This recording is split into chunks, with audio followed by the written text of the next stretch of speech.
Hi, I'm Skilla, and this is Nerd Stuff with Skilla. Today I wanted to do something a little bit different. I generally do reviews of movies and episodes of shows that I watch, with some theories thrown in there. Today I wanted to rank the episodes of Season 3 of Rick and Morty according to how much I liked them. This, of course, is my own personal opinion, and if you have a totally different ranking, please comment down below and let me know what you think. I truly loved every episode of this season, and really all of the episodes that have aired to date, so I'm not trying to hate or say that any of these episodes are bad. That said, let's get started. Number 10, The Whirly-Durly Conspiracy. I really love the concept for this episode, and enjoyed seeing Rick and Jerry trying to be nice to each other, but I felt this episode was missing something that I really can't put my finger on. I like that we saw a darker side of Morty at the end of the episode, and Beth thinking she knows everything, leading to her really screwing everything up. I think maybe I didn't like this episode as much because I have a truly passionate hatred for Jerry.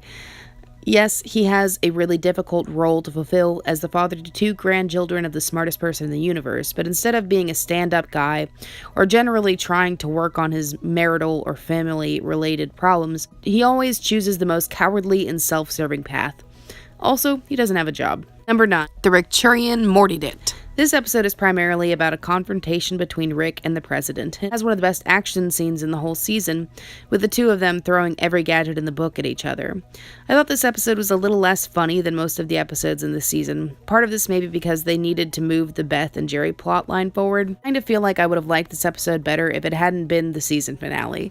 If the ABCs of Beth and the Rick-Churian Morty date had both been scheduled back an episode, and the Ricklantis mix-up had been the finale, I probably would have liked them better. Number 8, Rick Mancing the Stone. This episode was really fun. We got to see Summer venture out on her own a little bit, in a Thunderdome-type world. Meanwhile, Morty is given a super buff, sentient arm to help him beat other contenders in battles to the death, while Rick tries to get his hands on a big old green rock. This was a fun one-off episode, but I didn't feel it advanced the plot of the season as well as some of the other episodes did. The episodes that did that, I felt were some of the strongest episodes to date. Number 7, The ABCs of Beth.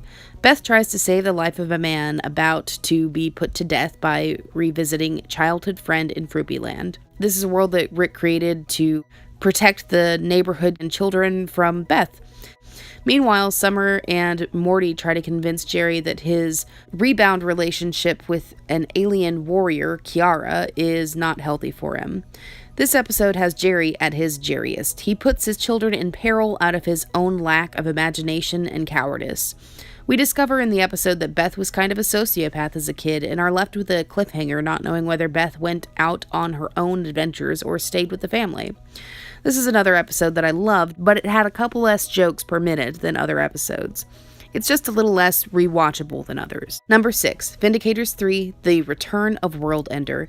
This episode is packed with Rick at his Rickest. While helping the superhero team, the Vindicators, he manages to become their toughest opponent. From creating some Saw/Jigsaw style games to drunkenly professing his adoration for the team protege, he really found a way to mess up Morty's chosen adventure. Presumably solely because he didn't want to do it, and because Morty likes the Vindicators a lot.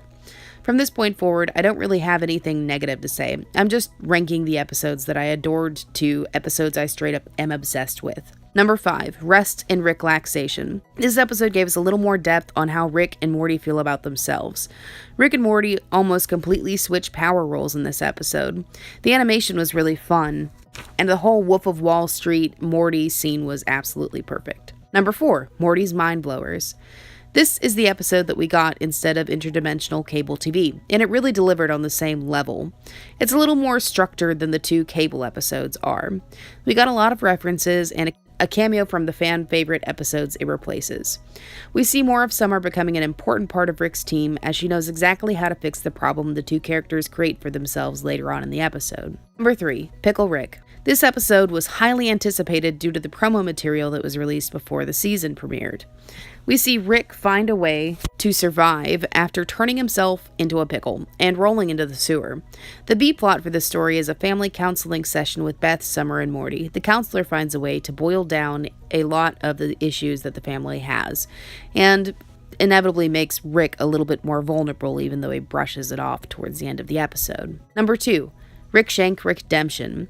April Fool's Day 2017, I almost lost my mind when I found out they dropped the first episode of this season. This episode has it all. A cameo from Nathan Fillion, fantastic action, almost every line is a joke, and it sets everything up for my favorite episode of the season. This episode is endlessly rewatchable and is the only episode this season with the Galactic Federation. I wonder what they're up to these days. They can't all be dead. And finally, number 1, the Ricklantis mix-up. This episode was one of the best in the entirety of the show. Even though we barely see the main characters in the whole episode, we got a massive look into the Citadel of Ricks, parodies of real politicians from real life, and of course the return of the much speculated about evil Morty.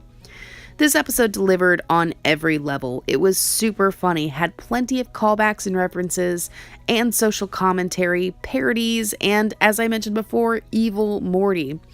This episode was so good, I've seen it probably 10 times at this point, and it only aired a couple of weeks ago. That does it for my rankings for the best episodes of Season 3 of Rick and Morty. If you enjoyed this list, give me a big thumbs up. Make sure to comment down below if you had a different favorite episode than I did, and subscribe if you enjoyed this video. Thank you so much for watching.